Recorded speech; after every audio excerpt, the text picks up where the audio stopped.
estou recebendo aqui o amigo e advogado, doutor Ronaldo Bezerra. Doutor, obrigado por sua presença aqui no SBT Comunidade. Eu que agradeço poder ter a oportunidade de estar aqui com você mais uma vez para a gente debater temas importantes. Falando sobre temas importantes, o Brasil viveu no mês passado, nesse início de ano, um caos no seu sistema prisional, que já não estava bom. O que já não estava bom, parece-me que agora apareceu. Parece que agora a ferida estourou e a pus saiu e realmente mostrou toda a incapacidade do Estado de gerir o seu sistema prisional, doutor. Como é que o senhor enxerga isso? Bom, Roseli, em primeiro lugar, essa tragédia que aconteceu e vão acontecer outras, para nós, os estudiosos, pesquisadores do tema, não foi nenhuma novidade. Nós sabíamos que isso ia acontecer, porque não é de hoje que o nosso sistema prisional ele está falido. O número de presos provisórios e presos condenados no nosso país aumentou muito nos últimos anos e alguns pontos foram importantes para que isso acontecesse. E o nosso sistema não acompanhou isso. Só para você ter uma ideia, em 2010, a nossa população carcerária era em torno de 500 mil presos. No Brasil? No Brasil, entre provisórios Sim. e condenados. Hoje, nós estamos falando de mais de 700 mil. Alguns chegam a falar em 740 mil presos. Dessa população, cerca de 40% presos provisórios, ou seja, aqueles que ainda não tiveram sentenças condenatórias e não estão cumprindo pena ainda, mas estão presos porque se entende que é necessário como cautelaridade estatal. As prisões processuais, as cautelares, prisão temporária, prisão preventiva, até mesmo em flagrante, elas estão se avolumando, justamente depois do instituto da famosa delação premiada. A ideia que se dá nisso, doutor, não é de assim, eu te prendo, se você me contar, eu te solto? Na realidade, esse modelo de delação premiada e colaboração premiada é um modelo inglês que se está trazendo agora com mais evidência no Brasil. Nós temos até legislação que trata desse assunto aqui. Sim. Eu não acho que é uma coisa assim ruim. O que eu acho ruim é você colocar o direito à liberdade como moeda de troca. Ou seja, não é constitucional nem convencional você prender uma pessoa e negociar com ela a liberdade para poder determinar se ela vai falar alguma coisa ou não. Porque o direito à liberdade é um direito fundamental. Certo. Então, assim, agora, se a pessoa está sendo investigada e ela está em liberdade e ela tem a intenção de colaborar, aí tudo bem, é um direito que assiste. Para ter um benefício no cumprimento de sua pena, sim, no tamanho da sua pena, é isso, né? É isso. Porque dele delite e dele pene, né? Dos delitos e das penas, um livro escrito no século XVIII, mostrava algumas, parece absurdo, né? Mas o Cesare Beccari dizia, olha, bater em uma pessoa para ela confessar, é claro que ela vai confessar, ou não? Você tomar um pau de arara, meu irmão, o dia inteiro, conta aí. Não, eu conto, uma hora eu vou ter que contar. É o mesmo, parece-me, a mesma sistemática, a mesma lógica de eu prender até o cara me contar. O interessante é que todo mundo que conta sai. Talvez até conte o que não quer, o que não sabe, até o que não é, né? Com certeza.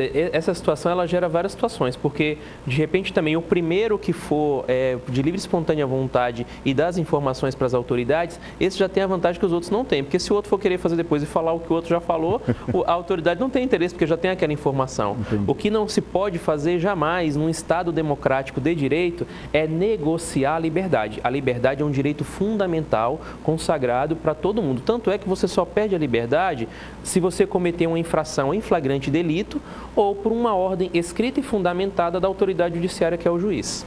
A ministra Carmen Lúcia, presidente do STF, fez um pedido a todos os tribunais de justiça dos estados para que realizassem forças-tarefa de modo a revisar os processos de cumprimento de pena para verificar quem poderia já estar em liberdade. Rondonópolis acabou tendo essa força-tarefa desenvolvida pela OAB, Defensoria Pública, Ministério Público e até pela Justiça. A quantas andam essas revisões aí de processos, doutor, em Rondonópolis? Bom, Vanzelli, em primeiro lugar, essa situação ela é muito importante porque o nosso sistema penitenciário no Brasil não é uma realidade de Rondonópolis, isso é a nível nacional. Ele realmente é complicado, ele não comporta o número de pessoas.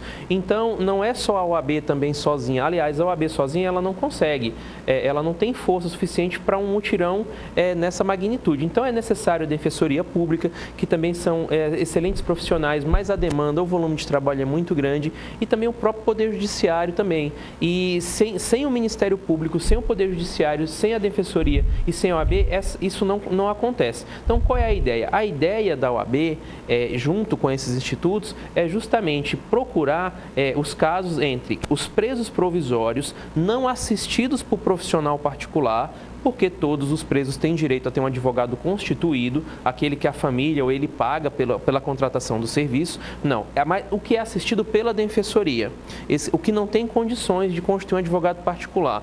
Para os presos provisórios, então se verifica a necessidade daquela prisão cautelar, porque no Brasil a regra ou deveria ser, você tem que deixar preso a pessoa que até então ela merece ficar segregada até que se julgue. Mas tem muitos casos ainda no Brasil que pessoas poderiam estar respondendo o processo em liberdade e ficam presas durante muito tempo. Só para você ter uma ideia, isso não aconteceu aqui em Rondonópolis, mas foi divulgado amplamente pela mídia nacional, o caso daquela senhora que ficou 6 anos presa por um furto em um supermercado. E quem a soltou, inclusive, foi o Supremo Tribunal Federal. São casos isolados, mas são casos que existem em grande quantidade no Brasil. E também a OAB, junto com os órgãos, a gente procura na penitenciária, aí sim, com os presos que já são condenados, assistidos pela Defensoria Pública também, verificar aqueles que já possivelmente têm a pena cumprida, ou que precisa de uma remissão, ou que quer fazer um trabalho externo, que é uma parceria com empresas, para a questão de recuperação desse reeducando. E tivemos revisão, alguns processos foram exitosos? Sim, com certeza. Sempre que a gente faz esse mutirão, nós não encontramos, o que é muito bom, nenhum caso absurdo de muito tempo de pena vencida. Pelo menos aqui em Rondonópolis a gente não teve essa realidade, mas nós atendemos mais de 100 recuperandos. Nós temos dados, inclusive, que foram catalogados pela Defensoria Pública. Todos eles foram atendidos, alguns conseguiram a progressão, outros estavam próximos, outros foi feita uma revisão de cálculo. Alguns casos foi feito o pedido para refazer o cálculo, porque foi encontrado pequenos erros no cálculo, mas quando a gente fala em pequeno erro em cálculo de pena, significa dias ou até meses ou até anos de prisão para a pessoa que está cumprindo pena. E pode acontecer porque o ser humano, ele pode errar, ele falha, né? E um dia a mais de prisão já é uma eternidade, né, doutor? Ficar um dia preso já é uma eternidade, né? Isso é importante, Vanzelli, você sabe por quê? Porque as pessoas, elas acham que o tempo, elas contabilizam o tempo de prisão com o tempo delas. Então, assim, a pessoa acorda, toma seu café, vai trabalhar, faz suas coisas, almoça, volta para o trabalho, vai para uma faculdade ou vai fazer alguma coisa, de repente ela sentiu que o tempo passou muito rápido.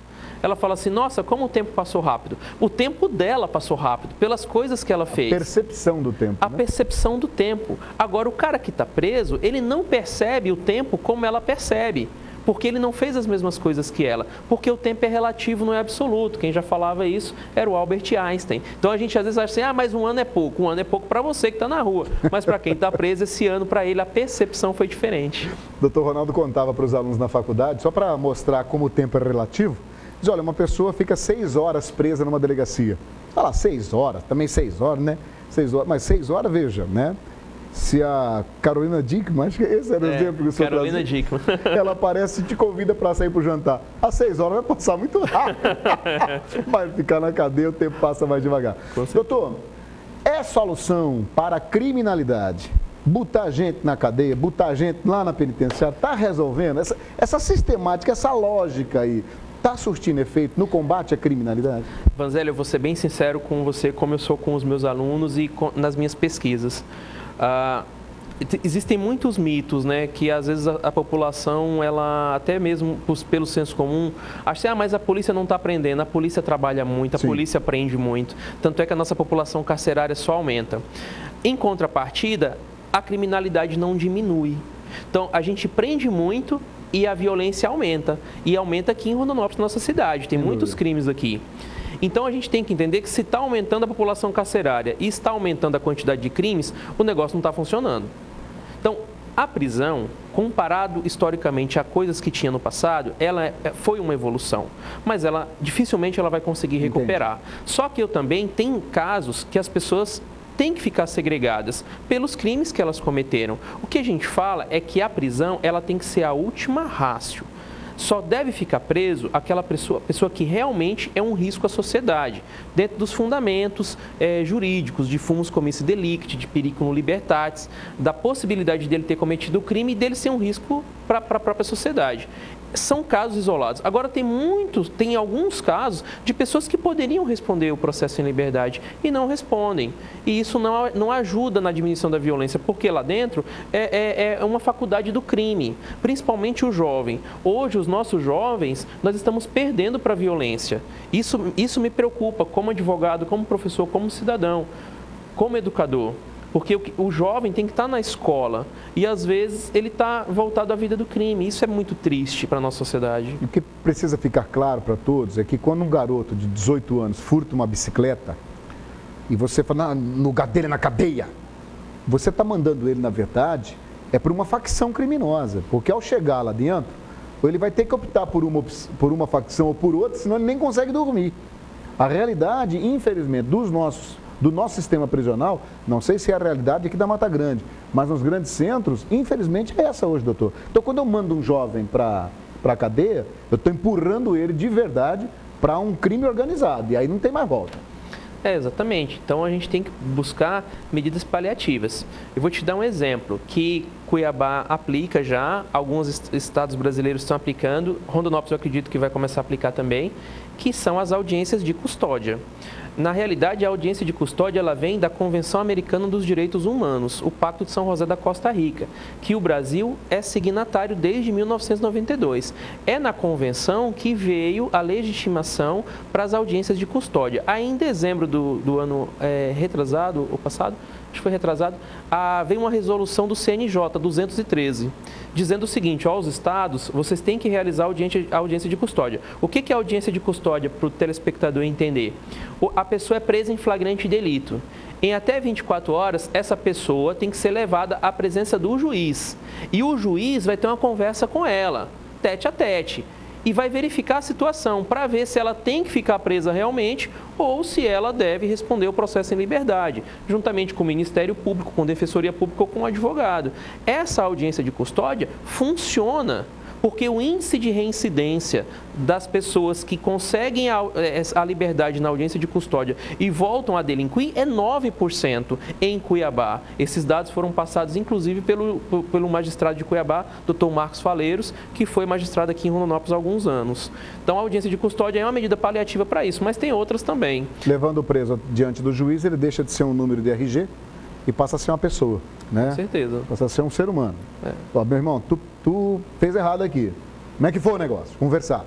E aí, porque o juiz é mais do que um aplicador de lei, sabe? O juiz tem uma função social extraordinária. É um munus público mesmo, né, doutor? A função do juiz, ela é extraordinária para a sociedade. E ter um bom juiz humano, é muito bom para qualquer comarca, né? Com certeza. A gente discute isso a nível nacional também, a função do magistrado, que é primordial, porque o juiz ele não pode ser o juiz inquisidor. O juiz ele tem que ser imparcial e ele tem que analisar a situação. Porque quando a gente fala em crime, em processo criminal, tem que se respeitar as partes, tem que se respeitar o Ministério Público, que na ação pública é o dominus litis, é o dono do processo, é aquele que acusa, assim como tem que respeitar o direito de defesa do cidadão. E uma coisa que às vezes as pessoas pensam assim, todos esses direitos aí, preso tem direito demais. Isso é o senso comum. As pessoas não entendem que esses direitos não são dos presos, são de toda a sociedade. Porque a qualquer momento, qualquer pessoa pode ser acusada de cometer um delito. Então ela tem que ter a presunção de inocência, ela tem que ter direito a provar o contrário, ela tem que ter direito a demonstrar as suas convicções. E no final, esse juiz imparcial, esse cara tem que decidir de acordo com aquilo que foi produzido. E se realmente, o cara cometeu o crime e ficar provado, ele vai ser condenado, vai cumprir a pena dele. O nosso sistema é assim. Por isso que a gente fala que tem que ser respeitadas as regras do jogo. Todo jogo tem uma regra. Nós temos um Código Penal que traz crimes, nós temos leis extravagantes que trazem crimes e nós temos um Código de Processo que traz um instrumento do Estado para aplicação do seu direito de punir. E muitas vezes, para fazer justiça, o juiz deixa de aplicar a lei.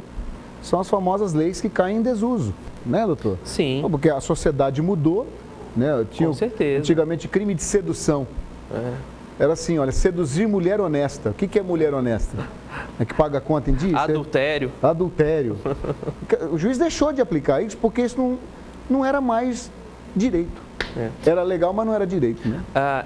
Você toca também num ponto importante. O próprio Código Penal, ele é de 1940. Então, é claro que ele passou por algumas reformas durante os anos, mas a sua essência ainda é de 1940. Então, olha só, a nossa sociedade hoje, as mudanças, né, de tecnologia, de pensamentos de 2017, utilizando ainda um instrumento um tanto quanto arcaico para várias situações. Este trabalho que está sendo realizado na Mata Grande, doutor, continua ainda este mês? Como é que está? Na realidade, nós fizemos o mutirão no ano passado, trabalhamos com os recuperandos, depois teve um outro mutirão também para os presos provisórios. Está previsto ainda para esse ano, provavelmente no mês de março, mas não tem data definida ainda, um novo mutirão carcerário. Porque para se fechar esse mutirão, nós temos que nos reunir com a Defensoria, com o Poder Judiciário, com o Ministério Público e também os próprios à disposição dos colegas advogados, porque se todos os órgãos não trabalharem em conjunto, nós não conseguimos fazer acontecer. E isso é uma questão importante, Vanzelli, porque é a responsabilidade social que todos têm que ter perante essas pessoas que estão segregadas. Isso é muito importante para toda a sociedade, não só para quem está preso, mas para toda a sociedade. Muito bem. Doutor Ronaldo, como é que a OAB acompanha a sucessão na vaga deixada por Teori Zavascki no STF?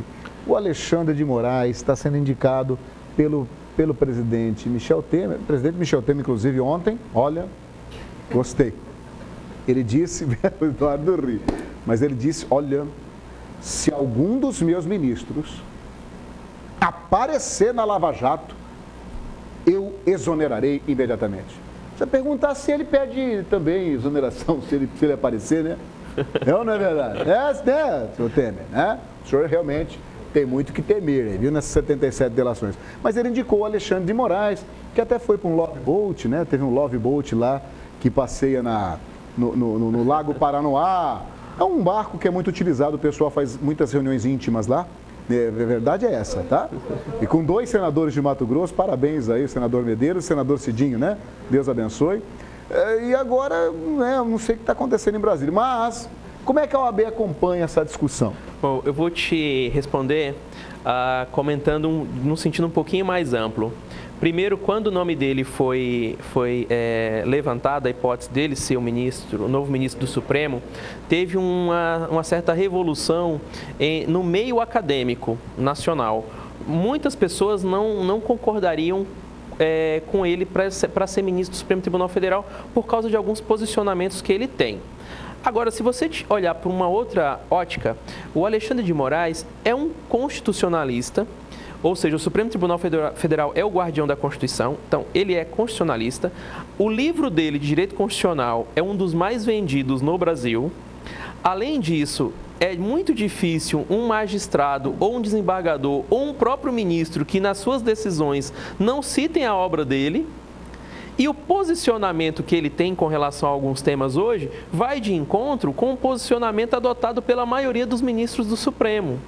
Então, você pode discutir até questões... Não seria um estranho no ninho, então, né? Não seria um estranho no ninho. Então, você pode discutir, às vezes, a questão política, mas a indicação é política. Até não concordo muito com isso. Eu acho que tinha que ser através de outro instrumento. Mas eu acho que ele atende hoje às necessidades da forma como o tribunal coloca. Várias decisões do Supremo, por exemplo, eu não concordo. Mas a gente espera que isso se modifique, porque também nada no direito é absoluto. A sociedade muda-se os entendimentos. Muito bem. Conversei com o doutor Ronaldo Bezerra, mestre em Direito Penal, que também, junto com a OAB, Defensoria Pública, participa desses mutirões de revisão de processos dos reeducandos. Doutor Ronaldo, obrigado por sua presença mais uma vez aqui, amigo. Eu que agradeço a oportunidade e sempre que precisar a gente está à disposição para discutir esses temas, que são temas importantes para a sociedade. Afinal de contas, Vanzelli, ninguém quer uma cidade mais violenta, nem eu, nem o telespectador. Então, e com certeza não é prendendo tanto que vai resolver isso, pelo menos na minha opinião. Obrigado.